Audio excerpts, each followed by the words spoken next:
farmer, he is working under the sun. Okay, so this is exposure.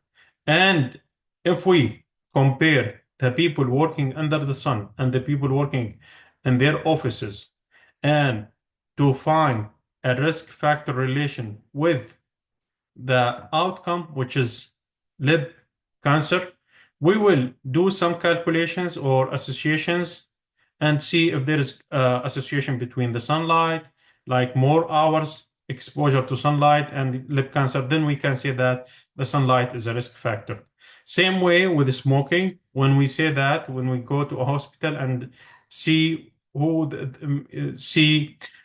patients come to the hospital, how many patients are a smoker, how many patients are non-smoker, then we can do some sort of study and investigate who has this cardiovascular disease, who don't have the cardiovascular disease, and then we can decide, do some association measures or some association tests and say that there is the smoking risk factor. So smoking is exposure, radiation is exposure, sunlight is exposure.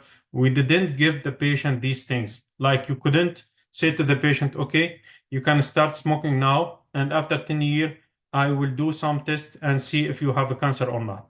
This is unethical, okay? So observational studies always is a resolution for some cases that we couldn't give this drug, this medicine, this intervention to the patient. Okay, so the observational study, by the way, most of the studies that we see in the literature are observational studies.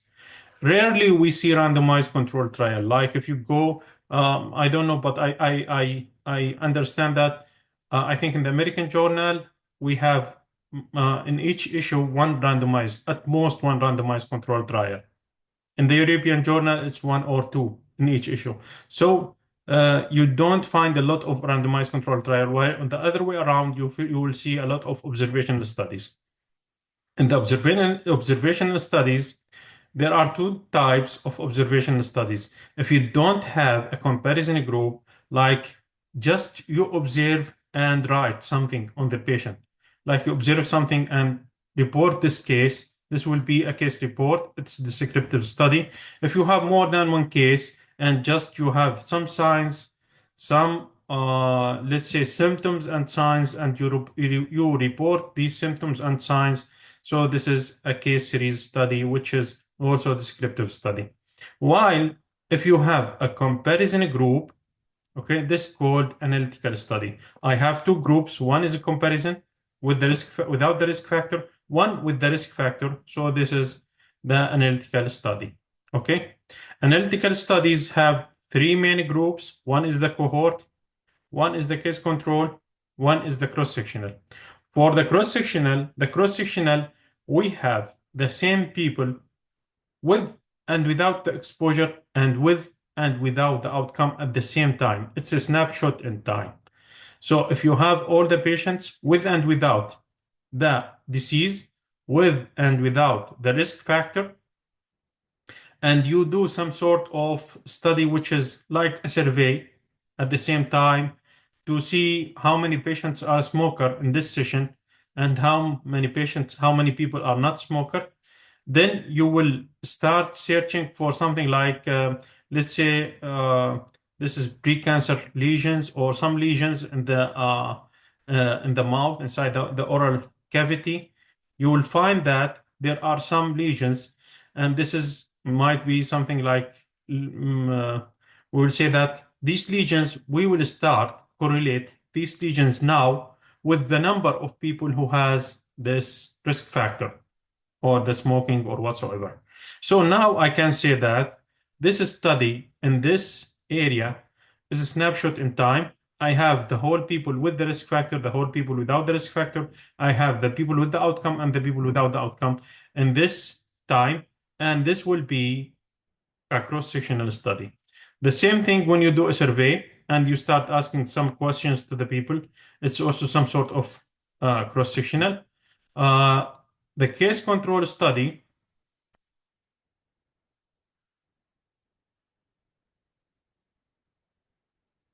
yeah.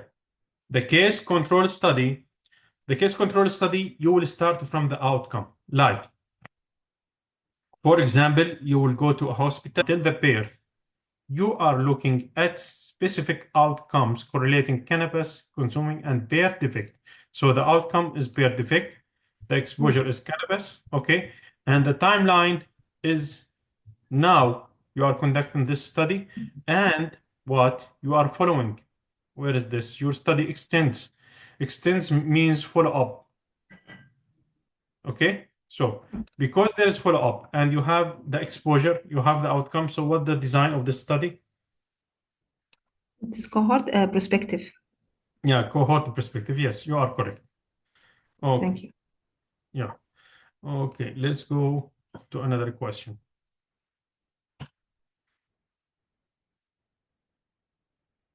Okay, Dr. Saira,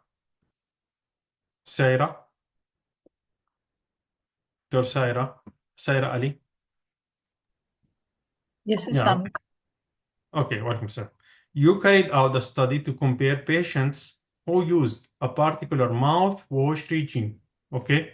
Group A and given a mouthwash with a particular ingredient. Group B were given placebo. They were followed up for 4 weeks and their gingival indices were measured. After that, the group swapped and were followed up for another 4 weeks and gingival indices measured again. What the type of this study? Sir, it's a crossover study. Yeah, crossover study. So by the way, if you are giving an intervention or you're providing an intervention or giving any medicine to the patient, and after some time you have two groups, A group and B group, and after some time you do what? You do switching or you do swapping for this medicine to the people, okay, to the two groups, then this will be a crossover study. Just memorize this. Once you have switching or swapping, okay, and you have two groups or one group at least, and you are swapping the medicine in the same group, so this will be a crossover study. Which is the following design collect data from same subject over period of time. Okay, so Mariam Jamil. Yes, sir. Yeah. So what do you think? What's the answer here?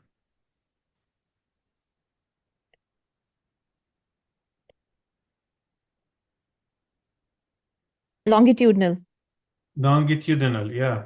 So if you have the same patient or the same group or different group, and you are collecting the data over time, like 1, 2, 3, 4 times, okay, at least more than 2 time points, you are collecting the data, the study will be longitudinal.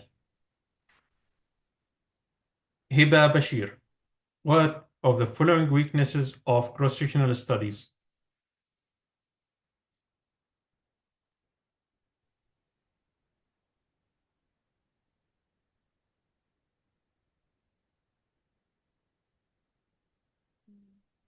Hiba Bashir, what do you think now? Yes, doctor. Yes, frankly, I couldn't hear you. Can you just increase Can you or hear modify me? your voice? Can you hear me? Adjust something in your mic. Just a second. Hmm? Frankly, your Can you voice hear me is now? Can you? yeah. Sorry. Yeah. Sorry. Yeah. Okay. Okay. The length of the time needed. So I will ask you another question. Cross-sectional study. Yes. If you are willing to do a cross-sectional study, what is the cross-sectional study? Cross-sectional. I will have the risk factor and the exposure and. You have the risk factor, the exposure at the same time. Okay, it's a At the same snapshot of time. time. And Yes. if you are doing this survey or you are doing this examination for the patient, how much this will take from you? 1 month, 2 months? It's not too long. It's not longitudinal study. So the weakness of the longitudinal study is the length of time. The Okay. prospective study sometimes, the longitudinal study, you have the length of time. The length of time. So Another thing. What do you think here? Do you have any idea? Other idea? Maybe the response of bias. Yeah, response bias. Response bias. So, what's the response bias, Hiba? Um, mm, I'm not quite sure. I'm sorry. Okay. So, Haris, how many people in this session now? Like, suppose that we have 50 people. 34. In fact, 32. Yeah. 52. Okay. 32. And Hiba, you are willing to do a cross-sectional study to understand who is using mini screws, who does not use mini screws from those orthodontists in this session. And you start just preparing a survey and send them this survey and ask them to answer this survey. Okay? So how Okay. many people you think that they will answer, they respond to you? Um, Yeah. maybe all of them. Might be all of them, might be half of them, might be 20% of them. Most of the time, the response rate is too Okay. low. Yeah. Yes, Harris, because we have done, I think, 5 or 6 surveys, and mainly, I think we have reached this 40%. I think we didn't reach 40 or 50% 15, 20, of the 80. response. Less than 20%. Yeah. Yeah. So mostly 20%, you will find that. So Mhm. then the opinion of those people are not representative. Because of what? Because of response bias. Some people didn't respond. Some people will open the survey, will answer some question, why will not answer the other questions. So this is partial response bias. And response bias when they don't answer your questions or don't respond to you. Okay. So the main problem with the cross-sectional study is that the potential of response bias. The other thing of the cross-sectional study, I mentioned that you couldn't answer the egg chicken question, like the temporal sequence. You don't have a temporal sequence. You have the exposure, you have the outcome at the same time. Thank you, Hiba. Okay. Thank you, Doctor. Okay, thank you. Dr. Samer. Hello, sir. Yeah, yeah, no. Yeah, Doctor, I have 2 inquiries only for you. Can I ask 2 inquiries? First of all, Yeah. I know my colleague have said it previously, the ambidirectional. If can you clarify it more, it will be much better. The ambidirectional, Okay. the first question. So Yeah, please. okay. Okay, Mina. Because I have another inquiry after it. You have the under. Can you ask me the under query? I will leave this to the end. Then at the end, I will give you a practical example. Because now Okay. I will not. This will take a lot of time. Okay. The difference between case series and case report, doctor. Case series and case report. Okay. Yes. I said, just let me go back because this will take a lot of time. Okay. So case report. So case report. Okay. And case series. Okay. Case report and case series here in the descriptive study. So in the case report and case series, you don't have a comparison group. Okay. Okay. In the Yes, case sir. control, you have a comparison group. This is the main reason. So no Okay. comparison group in case report and case series. Okay, doctor. Yeah. There is no. I will answer the other questions. Just remind me at the end of the lecture because this will take a lot of time. We Okay, need no to do problem. the statistical interpretation. Okay. Okay. Statistical interpretation. I'll give you something like here. Most of the time, frankly, I have, frankly, some knowledge in statistics, and in statistics, and the statisticians are not satisfied or not happy with this.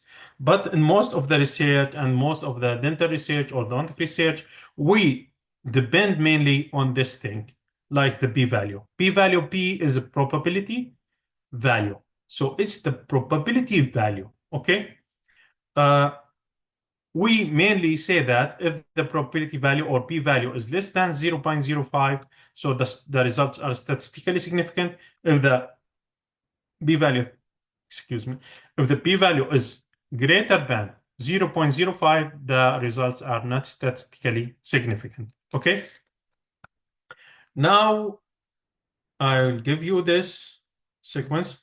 Okay, so the statistical significance is a determination of whether the results will be accepted or valid or not. Okay. We usually say that, as I said, the p-value, and the p-value is the same. We at the start of the beginning of the study, we decide the p-value from the significance level. We say the significance level is this, okay, 0.05, and the p-value will be the same. So if the p-value that I decided the significance level by 0.05, so after doing the research and doing the statistical analysis, if the p-value is less than